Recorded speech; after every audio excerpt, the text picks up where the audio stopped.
Good morning students. आज हम देखेंगे एक पोएम क्लास 12 इंग्लिश का an elementary school classroom in slum. Elementary denotes करता है प्राइमरी सेक्शन का स्कूल और उसके क्लासरूम के थ्रू जो है पोएट ने मिजरेबल कंडीशन ऑफ चिल्ड्रन को डिस्क्राइब किया। स्लम एरिया दैट मीन्स की झोपड़पट्टी का इलाका जहां without any facility people are living, लोग रहते हैं वहां पे।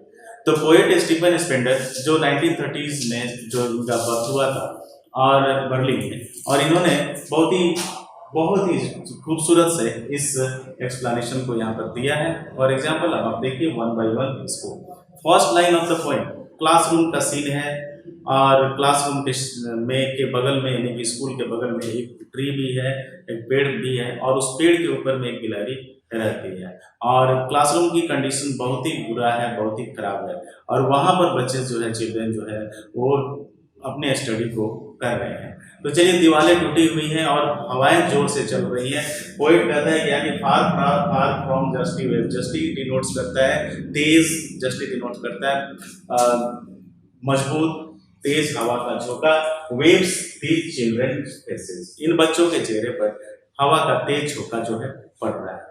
चलिए, जब हवा का तेज झोंका पड़ रहा है तो बाल उनके जो है वो फैले हुए उनके चेहरे पर।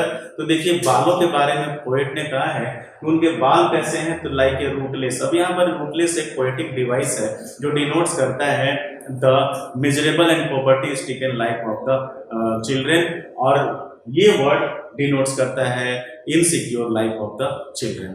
जैसे रूटलेस, जैसे रूट होता है, कोई सपोज मान लिया जाए कि कोई भी एक पेड़ है जिसमें कि एक रूट होता है तो उसका फ्यूचर सिक्योर होता है, लेकिन अगर जिसमें रूट नहीं होता है तो उसका फ्यूचर इनसिक्योर होता है। यानी कि एक तिनका वीट जो होता है, एक तिनका जिसमें जड़ नहीं होता है, उसको हवाएं कहीं भी लेकर के चली जाती है, उसका कोई सर्टेन फ्यूचर नहीं होता है। सिमिलरली बच्चों का फ्यूचर वैसा ही है, कोई सिक्योर फ्यूचर नहीं है। इसीलिए रूटलेस का यूज किया है पोएट ने, रूटलेस विट्स यानी कि तिनकों की तरह उनका लाइफ है। फिर कह रहा है क्या कि वैसे बाल जो रूटलेस बाल हैं वो टॉर्न फैले हुए हैं राउंड चारों तरफ, देयर पैरल, पैरल मतलब पीले चेहरे के ऊपर, एलोइस फेसेस के ऊपर में। अब चेहरा पीला क्यों है? ड्यू टू द पॉवर्टी यानी ड्यू टू द इलनेस, यानी गरीब बच्चों के चेहरे पर बाल जो है वो फैले हुए हैं, जो बाल रूटलेस वीड्स की तरह। चलिए अब उस क्लासरूम के सीन को देखते हैं। उस क्लासरूम में आप देखेंगे कि एक लड़की भी बैठी हुई है। तो कहता है कि कैसी है लड़की? द टॉल गर्ल है और with her veg down head, और अपने सर को झुका करके बैठी हुई है। अब सवाल यहाँ पर क्वेश्चन है कि लड़की जो है, जो टॉल गर्ल है, अपने हेड को क्यों वेज डाउन करके बैठी हुई है? तो उसका आंसर है because she is ill and hungry, यानी भूखी है, बीमार है, दैट्स व्हाई जो है वेज डाउन हेड के साथ बैठी हुई है। यानी फिर से यहाँ पर गरीबी को डिनोट्स कर रहा है। फिर चले उसी क्लासरूम में एक बच्चा भी बैठा हुआ था, उस बच्चे के बारे में देखेंगे। वो बच्चा है कैसा? तो कहता है कि द पेपर सिमिंग बॉय, यानी कि कागज की तरह दुबला पतला बच्चा बैठा हुआ है। तो कागज की तरह बच्चा क्यों है? Because he is lean and thin due to the poverty, illness and hungriness. तो कहता है कि जो बच्चा कागज की तरह दिख रहा है, दुबला पतला है, एंड नेक्स्ट है विथ रैट्स आईज, यानी कि आंखें उसकी कैसी है? तो बिल्कुल चूहे की तरह आंखें। यहाँ पर फिर से एक पोएटिक डिवाइस यूज किया गया, रैट्स आईज। रैट्स आईज क्या डिनोट करता है कि बॉय जो है इज सर्चिंग फूड, यानी कि वो फूड खोज रहा है, यानी कि वो लड़का भोजन खोज रहा है, बिकॉज ही इज हंग्री, यानी कि बीमार है, सॉरी भूखा है। तो फिर कहता है क्या कि बच्चे स्टैंडर्ड अनलकी ईयर है, वो बेचारे जो है अनलकी ईयर है, बदकिस्मत जो है वो उत्तराधिकारी है, यानी कि उसको इनहेरिडिटी जो है उसको मिली हुई है डिजीज। तो क्या है यहाँ पर देखेंगे, अनलकी ईयर है, उत्तराधिकारी है किस चीज का? और ट्विस्टेड बोन्स, यानी उसकी हड्डियां जो है ट्विस्ट की हुई है, यानी कि हड्डियां उसकी मुड़ी हुई है। एंड रीजन है कि हड्डियां क्यों मुड़ी हुई, उसका आंसर है बिकॉज रिसाइटिंग कर रहा है, ये बता रहा है मुड़ी हुई हड्डियां ये फादर्स के नाल यानी कि गठिया वाली जो बीमारी होती है, डिजीज होती है, तो हम फादर से उसको मिला है और बच्चे की हड्डियां ट्विस्टेड है, यानी कि बच्चा बीमार है। और ऐसा बच्चा क्या पढ़ाई कर पाएंगे? ये थोड़ी सोचने वाली बात है। यानी कि ऐसा बच्चा अपने डेस्क पर बैठ करके हिज लेसन को फ्रॉम हिज डेस्क से वो पढ़ रहा होता है। यानी कि यहाँ पर दिखाया जा रहा है कि बीमार गरीब बच्चा, भूखा बच्चा पढ़ाई नहीं कर सकता इन दिस कंडीशन में। चलिए पीछे वाली बेंच पर चलते हैं। लास्ट बेंच पर भी एक बच्चा बैठा हुआ है। तो कहता है the back of the dim class, dim class का मतलब होता है उस गंदे से क्लास रूम में कौन बैठा हुआ है? तो एक अननोटेड, अनजाना सा, स्वीट, बड़ा ही प्यारा सा और यह छोटा सा बच्चा बैठा हुआ है। और उस छोटे से बच्चे के आंखों में क्या है, लिव इन ए ड्रीम, एक सपना है। और सपना किस चीज का है, इस लाइन में आप देखेंगे ऑफ स्क्वायरल गेम का। देखिए फिर से स्क्वायरल गेम वर्ड का यूज किया poet as a poetic device, यानी कि स्क्वायरल गेम का सपना है इन अपने जो पेड़ यानी कि ट्री पेड़ जो है उस पेड़ पर एक गिलहरी रहती है और उस गिलहरी के गेम को देख रहा है। दैट मीन्स कि गिलहरी कभी ऊपर कभी नीचे कभी इधर और कभी उधर हो रही है, तो वो उस तरह का सपना उसके आंखों में है अदर देन दिस, जो कि गिलहरी अपने ट्री पर है। अब रहा सवाल कि स्क्वायरल गेम का जो वर्ड यूज किया है, पोएटिक डिवाइस यूज किया है, क्यों यूज किया है, तो उसका यूज किया है बाय द पोएट ने डिनोट करने के लिए कि boy wants to freedom and food like a squirrel, squirrel की तरह फ्रीडम एंड फूड चाहती है। नेक्स्ट स्टैंजा क्लासरूम की दीवारों के बारे में देखेंगे। कहता है क्या कि ऑन सावर क्रीम वॉल, दीवारें कैसी हैं, बिल्कुल डीम एंड डर्टी हैं, यानी कि सावर क्रीम यूज हुआ है डीम एंड डर्टी वॉल्स के लिए, यानी कि सावर क्रीम एक पोएटिक डिवाइस है। तो उस सावर क्रीम वॉल्स के ऊपर, उस गंदी सी दीवार के ऊपर और क्लासरूम का 3 तस्वीरें, 3 पिक्चर्स आर डेकोरेट की हुई हैं। देखिए फर्स्ट पिक्चर से डोनेशन, यानी उस स्कूल को बनाने में जिन्होंने डोनेशन दिया है उन पीपल का नेम जो है वो लिस्ट की हुई है। सेकेंड है शेक्सपियर का हेड, यानी शेक्सपियर का फोटोग्राफ है, यानी कि दूसरी तस्वीर शेक्सपियर का फोटोग्राफ है। शेक्सपियर वर्ड भी एक सिंबॉलिक वर्ड है। फिर कहता है कि cloudless set down and civilised down riding all cities, यानी कि दुनिया मॉडर्न हो गई है, दुनिया रिच हो गई है, दुनिया सिविलाइज्ड हो गई है, लेकिन इन बच्चों का जिंदगी जो है बिल्कुल डिफरेंट है फ्रॉम द रिच वर्ल्ड। आप देखेंगे ये 3 पिक्चर्स डिनोट करता है क्या, शेक्सपियर का head, name of the donors and the beautiful map जो कि डेकोरेट किया हुआ है, डिनोट्स करता है रिच वर्ल्ड को। एक तरफ poverty stricken lives of the slum children and in other hand हम लोग देख सकते हैं the rich world, the difference between the rich and poor people जो है डिस्क्राइब किया गया है by the Stephen Spender in this poem. तो देखिएगा बिल्ड फ्लोरी टॉयलेस वैलीज, यानी कि खूबसूरत सा मैप में ये सब घाटियां बनी हुई है, खूबसूरत सा मैप है एंड जिसको कि ओपन हैंडेड मैप के साथ में चित्रकार ने बनाया। और ये सभ्यता कह रहा है कि अवार्ड है, गिफ्ट है द वर्ल्ड के लिए, इट्स वर्ल्ड के लिए, यानी गिफ्ट है मॉडर्निटी, सिविलाइजेशन हमारे वर्ल्ड के लिए एक गिफ्ट है। लेकिन एक तरफ तो अमीरों की दुनिया हो गई, यानी कि यहाँ तक अमीरों की दुनिया की बात कर रहा है। अब आते हैं यहाँ से फॉर दीज चिल्ड्रन, इन बच्चों के लिए दुनिया देखिए, कहता है कि दीज विंडोज एक ऐसी खिड़की बन गई, खिड़की क्या, तो वही गरीबी, गरीबी एक खिड़की के रूप में बन गई है। नॉट दिस मैप, ये खूबसूरत सा जो मैप है वो इनकी दुनिया नहीं है। फिर कहता है क्या कि देयर वर्ल्ड, उनकी दुनिया कैसी है, वेयर जहां पर ऑल पूरा का पूरा देयर फ्यूचर्स, आने वाला उनका भविष्य जो है फ्यूचर्स पेंट किया हुआ है विद फॉग, यानी कि कुहासों से घिरा हुआ है, यानी कि उनका फ्यूचर डार्क है क्योंकि कुहासों से उनकी जिंदगी घिरी हुई है। मैंने एक तरफ गरीबों और एक तरफ अमीरों की दुनिया को डिस्क्राइब किया है पोएट ने।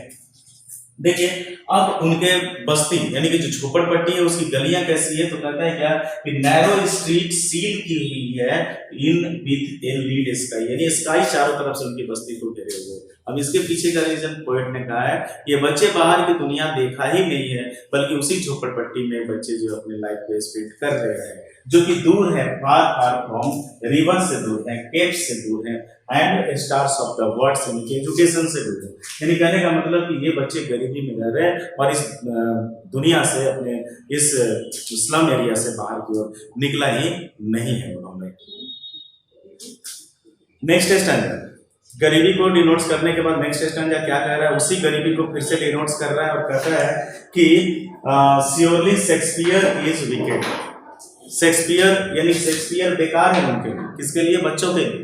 और जो मैप, खूबसूरत सा मैप जो टंगा हुआ है, कहता है कि बैड एग्जाम्पल, यानी उनके लिए बैड एग्जाम्पल है। अब इसके पीछे का रीजन क्या है भाई, शेक्सपियर और मैप ये दोनों रिच वर्ल्ड को डिनोट करते हैं और बच्चों की जिंदगी कैसी बीत रही है, तो पॉवर्टी में भी बीत रही होती है। तो ये rich people for the poor children के लिए कोई भी पॉजिटिव वर्क नहीं करते हैं। That's why poet has described Shakespeare is weekend and map is a bad example.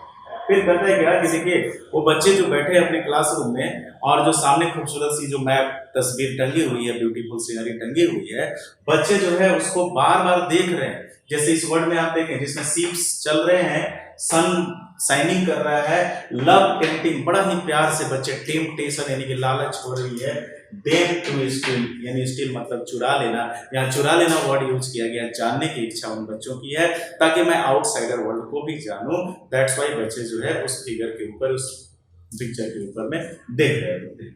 अब देखिए रात होती है यानी शाम होती है, बच्चे अपने स्कूल से तो घर जाएंगे, चले गए घर। देखिए यही लाइन, और लाइट्स दैट स्लेली धीरे धीरे टर्न हो जाती है, चले जाती है देयर क्रैम्प, क्रैम्प का मतलब छोटा छोटा, झोपड़पट्टी की बस्तियां जो रहती, झोपड़ियां काफी छोटी छोटी होती हैं, इसीलिए क्रैम्प छोटा, होल का मतलब होल आया है फॉर द हट के लिए, उनकी झोपड़ी के लिए, जो छोटे छोटे झोपड़ी में उनका लाइफ टर्न कर जाता है। और फिर से कहता है क्या कि रात उनकी कैसी होती है, तो रात के बारे में बात किया है, from fog to endless night, यानी कि कुहासों से भरी हुई ये कभी न खत्म होने वाली रात। यहाँ पर पोएट ने ये कहना चाहा है, सुबह तो होती है लेकिन बच्चों के लाइफ के बारे में पोएट ने कहा है, और ये भी एक पोएटिक डिवाइस है, कहा है कि उनकी रात जो होती है एंडलेस नाइट की तरह है। दैट मीन्स कि endless night denotes to the endless poverty, यानी कि एंडलेस कभी न खत्म होने वाली गरीबी को डिनोट कर रहा है। अब देखिए on their slag hip, slag यानी कि जो मेटल्स का जो धातु का टुकड़ा जो ढेर है, बच्चे जो है सुबह सुबह क्या करते हैं, बिग चिल्ड्रेन खेल रहे होते हैं। खेल रहे होते हैं कैसे, बदन में कुछ नहीं है, बच्चे नंगे बदन खेल रहे हैं, जैसे यहाँ आपने देखा होगा to wear skins picked through by bones, हड्डियां उनके शरीर से झांक रही होती हैं, वैसे बच्चे स्लम एरिया के खेल रहे होते हैं। और ये बच्चे खेल रहे होते हैं कैसे, स्पेक्टिकल्स ऑफ स्टील बना करके, यानी कि चश्मा बना करके, इस चीज का चश्मा, स्टील का चश्मा, यानी कि उस कचड़े के ढेर के ऊपर में स्टील पड़ा हुआ था, उसको उन्होंने क्या किया कि चश्मा बना करके खेल रहे। अब उस पर शीशा कैसे लगाते हैं, ये देखिए कहता है क्या, जो बीच मेंटेड मतलब मरम्मत होता है, ग्लास बना करके कर रहे हैं कैसे, लाइक ए बोतल, एक बोतल लिया और उसको क्या किया, बाइट्स ऑन स्टोन, स्टोन के ऊपर मारा और उसके जो छोटे से टुकड़े हैं उसको उस चश्मे में बना करके बच्चे खेल रहे हैं। देखिए गरीब बच्चों की जिंदगी कैसे बीत रही है। कहता है पोएट कि ऑल देयर टाइम, उनका सारा का सारा समय और स्पेस, यानी कि जिंदगी, स्पेस और टाइम, ये सारा का सारा समय जो है एक फॉगी स्लम, उसी के वहां से बड़े गरीबी वाले जिंदगी में वो रह रहे हैं, यानी कि उनकी फॉगी स्लम में उनकी सारा जिंदगी जो है वो बीत जाती है। कहता है क्या, पोएट एक सजेशन देता है और इस लाइन में देखिए लिखता है कि सो ब्लॉट, ब्लॉट का मतलब तोड़ना, देयर, देयर मतलब उनका, मैप, मैप्स का मतलब कि नक्शा। अब कौन से नक्शे के तोड़ने की बात कर रहा है, एक्चुअली कोई नक्शा तोड़ने की बात नहीं कर रहा है, बल्कि पोएट का कहना है कि उनके गरीबी रूपी नक्शे को उजाड़ दो, मतलब कि इंप्रूव कर दो, and with slum as a जो उनके लिए विनाश का, यानी कि इनसिक्योरिटी का एक सिंबल बन करके रह गए हैं। तो पोएट का ये कहना है कि उनके उन फ्यूचर को सुधारने के लिए सबसे प्लस पॉइंट है कि उनको इम्प्रूव कर दो। प्लॉट देयर मैप के बारे में बात करते हैं इम्प्रूव करने के लिए उनके लाइफ को, लेकिन उनका लाइफ जो है जिंदगी तब तक नहीं सुधर सकती है, अगला लाइन, अनलेस, जब तक से गवर्नर यानी सरकार नहीं चाहेगी तब तक इनका लाइफ नहीं सुधर सकता है। इंस्पेक्टर जो है इंस्पेक्शन करने के लिए आते हैं तब तक इनका लाइफ नहीं सुधर सकता है, और विजिटर्स जैसे रिच पीपल वहां पर आते हैं, सोशल सर्विस एजेंसीज, एनजीओ के लोग, तब तक इनका लाइफ जब तक पॉजिटिव वर्क नहीं करेंगे नहीं सुधर सकता। अब देखिए उनकी गरीबी के बारे में पोएट ने कहा है कि the map becomes their window, माने गरीबी जो है एक खिड़की बन गई है, एंड दीज विंडोज, और उनकी ये खिड़कियां यानी गरीबी जो है कैसे शट हो गया, that shut upon their lifes, ये लाइफ्स उनकी जिंदगी जो है बिल्कुल बंद हो गई है, शट हो गई है, गरीबी बंद हो गई है, लाइक ए कैटाकम्स, जैसे कि ताखाना हो, ताखाना यानी कि जब ताखाने का कभी गेट खुलेगा नहीं, कभी उनका लाइफ इंप्रूव नहीं होगा, यानी कि उनकी जिंदगी ताखाने में बंद हो गई है गरीबी। तो पोएट ने सजेशन देते हुए कहा, यानी कि यहाँ पर एक क्वेश्चन है कि how to improve the lives of the slum children, तो कहता है पोएट कि ब्रेक ओ ब्रेक, तोड़ दो, मतलब इम्प्रूव कर दो, मीनिंग यही हुआ, open till they break the town, जब तक उनका टाउन ब्रेक नहीं हो जाता है तब तक उनको तोड़ते रहो, जब तक सुधर नहीं जाता है तब तक सुधारते रहो, जब तक इम्प्रूवमेंट नहीं आता तब तक इम्प्रूव करते रहो। तो कैसे, हाउ टू इम्प्रूव, तीन रीजंस, तीन वेजेस बताया गया है। पहला है देखिए, शो द चिल्ड्रन, उन बच्चों को दिखाओ क्या, टू द ग्रीन फील्ड्स, हरे भरे खेत दिखा दो, यानी बाहर की दुनिया दिखा दो, एंड मेक देयर वर्ल्ड, और उनकी दुनिया को दौड़ा दो, is your on gold Sands. Gold Sands मतलब कि सुनहरे बालू नहीं बल्कि रेगिस्तान, यानी सैंड में एस लगाते हैं तो आपको रेगिस्तान हो जाता है, सैंड में बालू एस लगाते हैं तो रेगिस्तान बन जाता है। यानी कि बच्चों को बाहर की दुनिया को दिखाने के लिए कह रहा है। और फिर से देखिए, लेट देयर टंग, अब उनकी जुबान को रंग दबाने के लिए कह रहा है, नेकेड, खुली इनटू बुक्स, किताबों के ऊपर, यानी कि to give them the proper education की बात कर रहे हैं यहाँ पर। द व्हाइट कलर की जो बुक्स होती है, और फिर कहता है ग्रीन लीव्स ओपन, यानी कि वो हरे भरे लीव्स को दिखाओ, पत्तों को दिखाओ, यानी कि पेड़ पौधों को दिखाओ, यानी कि बाहर की दुनिया को दिखाओ, उनके लाइफ को इंप्रूव करने के लिए। और फिर कहता है क्या, हिस्ट्री से परिचय कराओ।